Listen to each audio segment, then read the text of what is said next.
Ayan yung pinamili namin. Oh, grabe. Para kaming galing ng Pilipinas. Merong saging.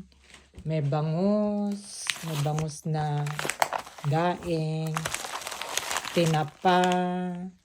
Tender juicy. Pure foods yan. Yan ang pinakamahal sa lahat. Tapos suman.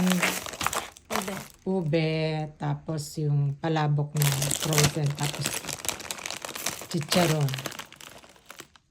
Yan. May chorizo ng longganisa ng Cebu.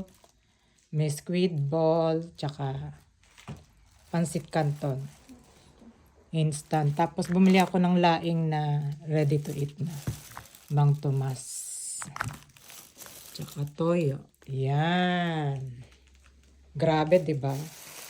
Pang 2 buwan na yata yan eh. Okay, flex lang. Bye. Yummy, yummy. Excited na kami ni Miko kumain yan.